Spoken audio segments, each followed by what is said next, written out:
Hello everyone, welcome back to a new episode. Today we're going to be talking about a new topic, a new book, new author, with the same guy. It's me, Mo, and we're back again.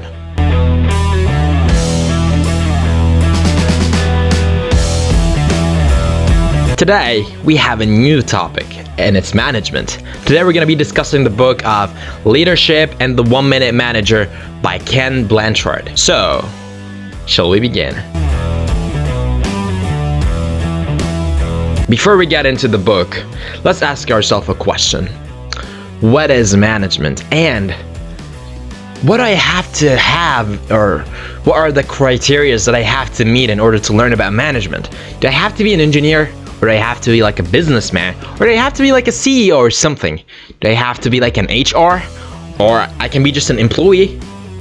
What are the criteria for me to learn about management? Today, this book is going to answer these questions. So let's get into the book. The book's main idea is effective leaders must adapt their leadership style to fit the needs of their employee using the situational leadership model. So, let's have a background about the author. The book has an author and two mates who actually helped him to certify the information by adding some researches about the book. The main author is Mr. Ken Blanchard. The researcher one, Patricia Zagrami, and researcher 2, Drea Zagrami.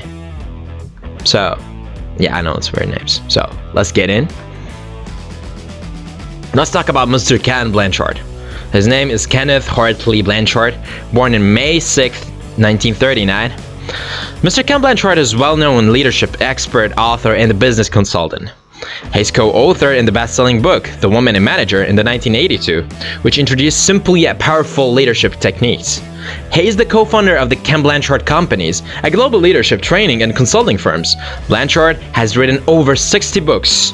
Many focus on leadership management and personal development. He holds a PhD in education and has taught several universities. His work emphasizes servant leadership, situational leadership, and empowering employees.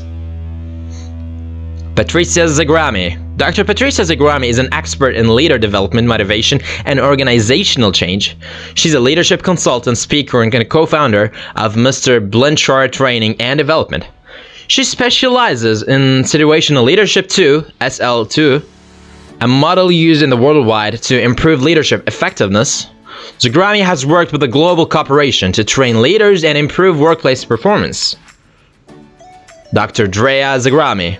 Dr. Drea Zagrami is a business consultant, researcher, and leader expert. He has worked alongside Mr. Ken Blanchard in developing situational leadership concept. Zagrami is also a speaker and author focusing on employee engagement, leadership, and personal growth. He holds a doctorate of organizational psychology and has worked with the major companies of leadership training. Why are they important? Why are those three authors important, or like those people who participate in the book? Why was it important? These three authors are leaders in the field of management and leadership. Their work has transformed how businesses train leaders and manage teams. The situational leadership model they promote is used in companies, government agencies, and educational institutions worldwide. So, let's talk about the book structure. The book started with 7 chapters, 7 main chapters. The first chapter is called The Search. It introduces the main character, which is a struggling manager who's looking for better leadership techniques. Chapter 2 is mainly about the 1 Minute Manager, the manager who meets a mentor who introduces the concept of situational leadership. Chapter 3, Different Strokes for Different Folks, explain why using only one leadership style for all doesn't work. Chapter 4, 4 Leadership Styles, introduces the 4 leadership styles of directing, coaching, supporting, and delegating. The 4 development levels, which explain how employees grow through 4 levels of competence and commitment. Chapter 6, Applying Situational Leadership, which teaches about how to assess employees and apply the right of leadership styles. Chapter 7, A Gift to Yourself and Others. It wraps up the lessons and encourages leaders to use the methods in real life. So, let's have an overview about the book. The book is an extension of the famous 1 Minute Manager series and focuses on how to lead people based on their competitiveness and commitment levels. It presents its lesson through a simple business fable, where a struggling manager meets a mentor who teaches him the situational leadership. The book argues that there is no single best leadership style. The book managers adjust their approach depending on the employee's development level. So, we're starting with the 4 leadership styles. So, the book introduces 4 leadership styles based on how much direction or guidance and support, which is motivation, an employee needs. So it actually divided them into 4 categories. First category, or we call it style 1, directing. What is it mainly about? Directing is mainly about high direction, low support. So, when should I use this? It's used for new or inexperienced employees who need clear instructions. The manager tells them exactly what to do, just like the book. For example, a new hire in sales who doesn't know how to make phone calls yet. This guy would really take a lot of directing to know in order to learn how to make these phone calls, to learn everything. So he does need the support and he needs the direction, but mainly it's about direction or guidance, or like how to do the job. Number 2, coaching or style 2. It needs high direction, high support. When should I use this? Used for employees who have some experience but still need guidance and motivation. A leader provides both instruction and encouragement to boost his confidence. Example, a junior employee who knows the basics but is still struggling with some tasks. So he would really need a lot of motivation to know that what he's doing is actually right and he's going on the correct floor or like correct flaw. And also he's working per the guidelines, you know? So I think like he would really need both high direction and high support. Style 3, supporting, which needs low direction, high support. This is used for employees who are skilled but have lack of confidence and motivation. Instead of giving their direct instructions, the leader listens, encourages, and provides feedback. For example, a talented employee who feels uncertain about leading a project. Number 4, delegating, or style 4, low direction, low support, delegating. Used for highly competent and commitment employees who can work independently. The leaders step back and trust those employees in making their decision. Example, a senior team member who has mastered their role and needs a little bit of supervision. And now, the 4 development levels of the employees. Now we're talking about developments. So, employees go through 4 stages of development, and the leader must adapt accordingly. So, D1, development number 1, the low competence, high commitment, who actually needed directing, as we said in the style number 1, his enthusiastic but his inexperienced employees. For example, a fresh graduate starting their first job. Development number 2, some competence, low commitment. Those are like who needs the coaching, which we will use style 2 with them. An employee who knows some skills but feel overwhelmed or frustrated. For example, a mid-level employee struggling with increased responsibilities. D3, development number 3, high competence, variable commitment. It needs supporting.